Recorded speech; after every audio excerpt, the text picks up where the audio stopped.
નમસ્કાર દર્શક મિત્રો, દેશ અને દુનિયાના સુપરફાસ્ટ સમાચારમાં આપનું સ્વાગત છે। આજના તાજા અને સૌથી મોટા સમાચાર જાણીએ પહેલા ચેનલને સબસ્ક્રાઇબ કરી નાખજો। અંબાલાલની આગાહી। આગામી દિવસોમાં ભાદરવી પૂનમ આવી રહી છે। હવામાન નિષ્ણાત અંબાલાલ પટેલે આગાહી કરી છે કે આજથી હવામાનમાં પલટો આવવાની શક્યતા છે। આગાહી અનુસાર 17 થી 18 સપ્ટેમ્બરના રોજ પણ એક સિસ્ટમ બનશે। 22 થી 26 સપ્ટેમ્બરમાં ભારે વરસાદની શક્યતા છે।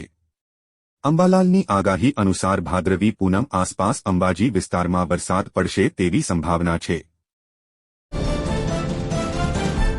તરણેતરનો મેળો ધામધૂમથી સંપન્ન। વિશ્વવિખ્યાત તરણેતરનો મેળો ધામધૂમથી સંપન્ન થયો છે। લોકમેળાના અંતિમ દિવસે સુરેન્દ્રનગર જિલ્લા પોલીસ પરિવાર તથા જિલ્લા વહીવટી તંત્રના સંયુક્ત ઉપક્રમે શ્રી ત્રિનેત્રેશ્વર મહાદેવને ધજા ચડાવાઈ હતી। દર વર્ષે સુરેન્દ્રનગર જિલ્લાના થાન તાલુકાના તરણેતર ખાતે પશુપાલનના વ્યવસાયને પ્રોત્સાહન માટે પશુ પ્રદર્શન હરીફાઈ યોજવામાં આવે છે। પીએમ મોદી 16 અને 17 સપ્ટેમ્બર ગુજરાત પ્રવાસે આવશે। ત્રીજી વાર પીએમ બન્યા બાદ પ્રથમવાર પીએમ નરેન્દ્ર મોદી ગુજરાતના પ્રવાસે આવશે। તંત્ર દ્વારા પીએમ નરેન્દ્ર મોદીના ગુજરાત પ્રવાસને લઈ તૈયારીઓ શરૂ કરી દેવામાં આવી છે। અમદાવાદમાં પીએમ મોદી ખાતે સભા ગજવશે, તેને લઈ ખાતે વિશાળ વોટરપ્રૂફ ડોમ તૈયાર કરાયો છે।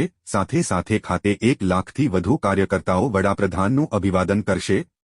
સાથે સાથે બનાસકાંઠામાં પણ 2 અલગ અલગ કાર્યક્રમ યોજાશે તેમજ ગાંધીનગર મેટ્રો ટ્રેનનું વડાપ્રધાન ઉદ્ઘાટન કરશે। કપાસિયા તેલના ભાવમાં વધારો, જ્યારે સિંગતેલના ભાવમાં ઘટાડો નોંધાયો। સિંગતેલના ભાવમાં ₹15નો ઘટાડો થયો છે, જ્યારે કપાસિયા તેલના ભાવમાં ₹15નો વધારો થયો છે। અન્ય તેલોના ભાવમાં સ્થિરતા જોવા મળી હતી। મગફળી બજારમાં ભાવમાં નોંધનીય ફેરફાર જોવા મળ્યો છે। ચણા બેસન બજારમાં સતત સ્થિર વલણ રહેતા વેપારીઓમાં નિરાશા જોવા મળી છે। એરંડા બજારમાં ભાવમાં વધઘટ જણાતી હતી। મગફળી બજારમાં ભાવમાં સામાન્ય ફેરફાર જોવા મળ્યો છે।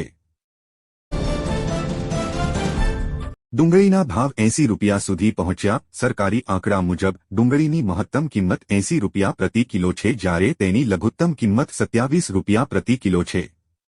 તમને જણાવી દઈએ કે કેન્દ્ર સરકારે 5 સપ્ટેમ્બરના રોજ પોતાની એજન્સીઓ દ્વારા દિલ્હી, એનસીઆર અને મુંબઈના ગ્રાહકોને ₹35 પ્રતિ કિલોના રાહત દરે ડુંગળીનું છૂટક વેચાણ શરૂ કર્યું હતું। એનસીસીએફ અને એનએફઈડી તેમના કેન્દ્રો અને મોબાઈલ વાન દ્વારા છૂટક વેચાણ કરે છે।